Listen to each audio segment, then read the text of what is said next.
અને હવે સમાચારમાં વાત કરીશું મહેનતની કસોટીની।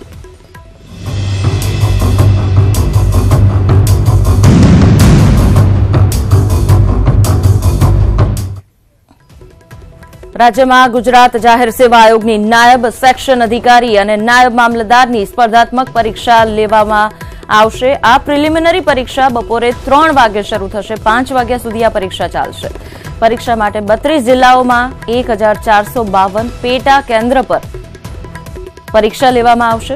પરીક્ષામાં કોઈપણ પ્રકારની ગેરરીતિ ના થાય તે માટે વહીવટી તંત્રએ પૂરતી તકેદારી રાખી છે।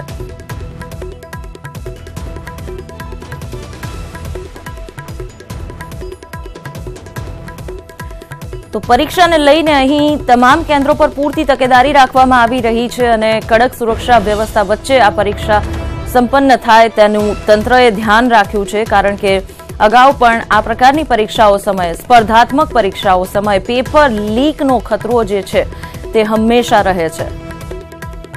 તો 32 જિલ્લાઓમાં 1452 પેટા કેન્દ્ર પર આ પરીક્ષાઓનું આયોજન ગુજરાત જાહેર સેવા આયોગ દ્વારા નાયબ સેક્શન અધિકારી નાયબ મામલતદારની આ પરીક્ષા છે। આ સ્પર્ધાત્મક પરીક્ષા માટે ખૂબ મોટી સંખ્યામાં ઉમેદવારો પહોંચી રહ્યા છે પરીક્ષા કેન્દ્રો પર।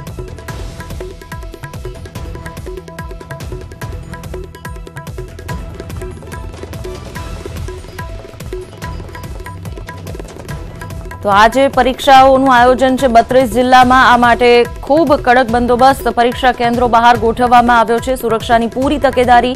બરાબર 3 કલાકે આ પેપર શરૂ થશે। 3 થી 5 વાગ્યા દરમિયાન આયોજિત થનારી 2 કલાકની આ પરીક્ષા માટે ખૂબ જ સજ્જતા દાખવવામાં આવી રહી છે તંત્ર દ્વારા। તો જીપીએસસીની પરીક્ષા અને તેને લઈને તૈયારીઓ ચાલી રહી છે।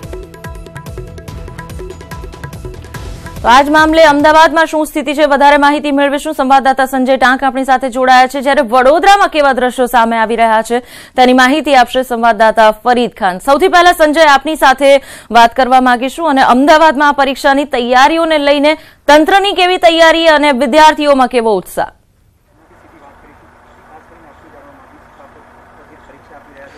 બિલકુલ કલ્પના, મહેનતની કસોટી જરૂરથી કહી શકાય, કારણ કે જીપીએસસી દ્વારા જે આ એક્ઝામ લેવાઈ રહી છે, સૌપ્રથમ હું આપને પરીક્ષા કેન્દ્ર જે છે તેનો માહોલ બતાવીશ। જે છે નાયબ સેક્શન ઓફિસર અને નાયબ મામલતદાર વર્ગ 3 માટેની જે આ પરીક્ષા જીપીએસસી દ્વારા લેવામાં આવી રહી છે અને 412 જગ્યાઓ માટે 1400 થી પણ વધુ જે છે પેટા કેન્દ્રો છે અને 4 લાખ જેટલા ઉમેદવારો જે છે જે આ જીપીએસસીની એક્ઝામ આપવાના છે। 3 વાગે બરાબર આ એક્ઝામ શરૂ થવાની છે। 3 થી 5 અને લઈને પરીક્ષા કેન્દ્રો પર ઉમેદવારો જે છે, પરીક્ષાર્થીઓ જે છે તે ધીરે ધીરે આવવાના શરૂ થઈ ગયા છે। 2:30 વાગે તેમને પ્રવેશ આપવાનો છે। જે પરીક્ષા આપવા માટે ઉમેદવાર આવ્યા છે તેમની પાસેથી જાણીશું, શું કહેશો, જીપીએસસીની એક્ઝામ કેવી તૈયારી? તૈયારી બહુ સારી છે। ઘણા ટાઈમથી અમે તૈયારીઓ ચાલુ રાખીએ છીએ। છેલ્લા દિવસોમાં તો રાત જાગીને બી તૈયારી કરેલી છે અને ઘણા બધા સબ્જેક્ટ હતા આની અંદર, એટલે તૈયારીની બી બહુ ગહન તૈયારીની જરૂર હતી। તો તૈયારી ઘણી સારી છે। હવે જોઈએ કે શું પરિણામ આવશે। બિલકુલ, તંત્ર દ્વારા પૂરેપૂરી તકેદારી રાખવામાં આવી છે। ખાસ કરીને જે કેલ્ક્યુલેટર હોય કે જે છે ઇલેક્ટ્રોનિક ડિવાઇસ હોય તેના પર પ્રતિબંધ મૂકવામાં આવ્યો છે। હા, સામાન્ય રીતે જોવા જઈએ તો પરીક્ષામાં જે ઇલેક્ટ્રોનિક ડિવાઇસ હોય કે કેલ્ક્યુલેટર હોય એનો પ્રતિબંધ મૂકવામાં આવે છે અને સંપૂર્ણ સ્વયં રીતે તમારે જે કંઈ પણ કેલ્ક્યુલેશન કરવાનું હોય કે જે કંઈ પણ ગણતરી કરવાની હોય તમારે જાતે જ કરવાની હોય છે। એ યોગ્ય હું જાણું છું। બિલકુલ, અન્ય ઉમેદવાર જે પરીક્ષા માટે આવ્યા છે, શું કહેશો, કેવી તૈયારી? તૈયારી તો સારી છે। આવ્યા, સેન્ટર પણ આપ્યા છે। પેપર આવે પછી ખબર પડે કે એટલું હાર્ડ છે કે સિમ્પલ। અગાઉ જીપીએસસીની એક્ઝામ આપી ચૂક્યા છો? અગાઉ જી આપી છે ને। કઈ એક્ઝામ આપી હશે? જીપીએસસી એક્ઝામ, નાયબ ચીટની અને 3rd એક્ઝામ છે। અન્ય ઉમેદવાર જે છે તે પણ આવ્યા છે પરીક્ષા આપવા માટે। બેન, શું કહેશો, જીપીએસસીની કેવી તૈયારી છે એક્ઝામ? જીપીએસસીની સારી તૈયારી છે, પણ લેવલ થોડું ટફ હોય છે કે જે ક્રેક કરવી થોડી મુશ્કેલ પડી જાય છે। જેટલી તમે મહેનત કરી હોય છે એ પ્રમાણે પેપર બી હોય છે એમના, એટલે કે મહેનત કરવી થોડી ટફ પડી જાય એમ। પેપરમાં ક્રેક કરવી એક્ઝામ ઇઝી નથી હોતી અધર એક્ઝામ્સ જેવી। બિલકુલ, તો ક્યાંક ને ક્યાંક જે છે ઉમેદવારો હવે આવવાના શરૂ થઈ ગયા છે। પરીક્ષાર્થીઓ જે છે પરીક્ષા કેન્દ્રો પર આવવાના શરૂ થઈ ગયા છે અને બરાબર 3 વાગે જે છે તે પરીક્ષા શરૂ થવાની છે। 2:30 વાગે તેઓને પરીક્ષા કેન્દ્રમાં અંદર જે છે તે પરીક્ષા માટે પ્રવેશ આપવાનો છે। પૂરેપૂરી તકેદારી જે છે તે તંત્ર દ્વારા રાખવામાં આવી રહી છે। મોબાઈલ હોય કે કેલ્ક્યુલેટર હોય કે ઇલેક્ટ્રોનિક ડિવાઇસ હોય તેના પર પણ હાલ પ્રતિબંધ મૂકવામાં આવે છે, એટલે પૂરેપૂરી તકેદારી જે છે હાલ તંત્ર દ્વારા અહીંયા જોવા મળી રહી છે। જી ચોક્કસ સંજય, ફરીદ આપની સાથે વાત કરવા માંગીશું। વડોદરામાં કેવી તૈયારી જોવા મળી રહી છે? વિદ્યાર્થીઓમાં પણ શું ભય જોવા મળી રહ્યો છે કે જ્યારે હોય આ અગાઉ પણ પેપર આ રીતે લીક થતા રહે છે, ત્યારે આ પરીક્ષા સહી સલામત અને પેપર લીક થયા વિના સંપન્ન થાય તે માટે વિદ્યાર્થીઓ કેવી લાગણી અનુભવી રહ્યા છે?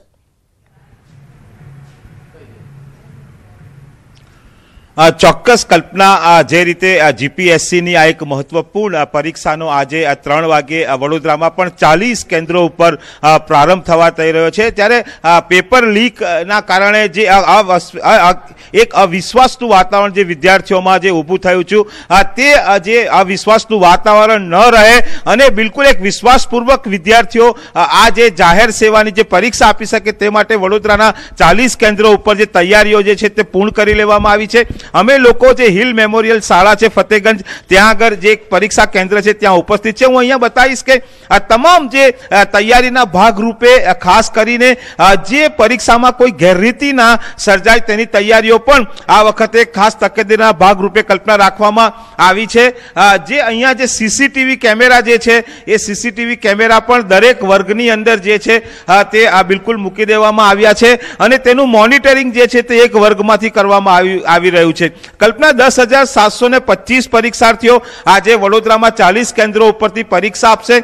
800 થી વધુ જે પરીક્ષા નિરીક્ષકો જે છે એ બિલકુલ આ પરીક્ષા સાથે જોડાયેલા છે, ત્યારે ઉચ્ચ અધિકારીઓની સતત ચાંપતી નજર જે છે ત્યાં પરીક્ષા કેન્દ્રો ઉપર રહેશે। અત્યારે આપ જોઈ રહ્યા છો કે 3 વાગે આ પરીક્ષાનો પ્રારંભ થશે, ત્યારે તમામ વ્યવસ્થા જે છે એક જ અહીંયા આગળ જે બેન્ચ ઉપર એકમાત્ર વિદ્યાર્થી જે છે તેને અહીં પરીક્ષાર્થીને બિલકુલ બેસાડવામાં આવશે અને અહીંયા જે હવે ધીમે ધીમે હજુ પરીક્ષાર્થીઓ જે છે તે આવવાનું શરૂ નથી થયું, પરંતુ અહીંયા જે અધિકારીઓ જે છે તેમણે અત્યારે સ્કૂલનો જે ચાર્જ જે છે એ સંભાળી લીધો છે। અહીંયા જે હું અંદરના દ્રશ્યો કલ્પના તમને બતાવીશ કે જે અહીંયા જે સીસીટીવી નું આખું જે મોનિટરિંગ જે છે તે અહીંયાથી બિલકુલ કરવામાં આવશે કે જેથી તમામ વર્ગની અંદર જે છે એ સીસીટીવી ઉપર પરીક્ષાર્થીઓ પર પણ નજર રાખવામાં આવશે। આમ જે LRD નું જે પેપર લીક થયું હતું, જે અવિશ્વાસનું વાતાવરણ જે વિદ્યાર્થીઓ જે પરીક્ષાર્થીઓમાં સર્જાયું હતું, તેનું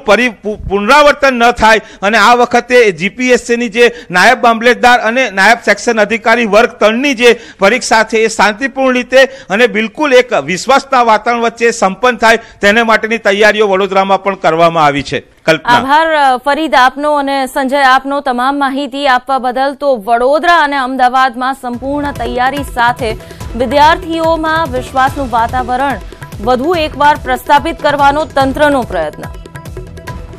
તો બનાસકાંઠામાં સરકારી ભરતીની પરીક્ષાને લઈને વહીવટીતંત્ર સતર્ક જોવા મળ્યું। આજે જીપીએસસી દ્વારા DYSO નાયબ મામલતદાર વર્ગ 3ની પરીક્ષા છે।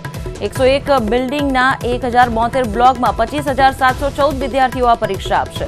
આ પરીક્ષાના પેપરને ચુસ્ત પોલીસ બંદોબસ્ત સાથે પાલનપુર જોરાવર પોલીસ સ્થિત કચેરીએથી રવાના કરાયા હતા। અધિકારીઓને સમય પહેલા પેપર ન ખોલવાની પણ સૂચના અપાઈ।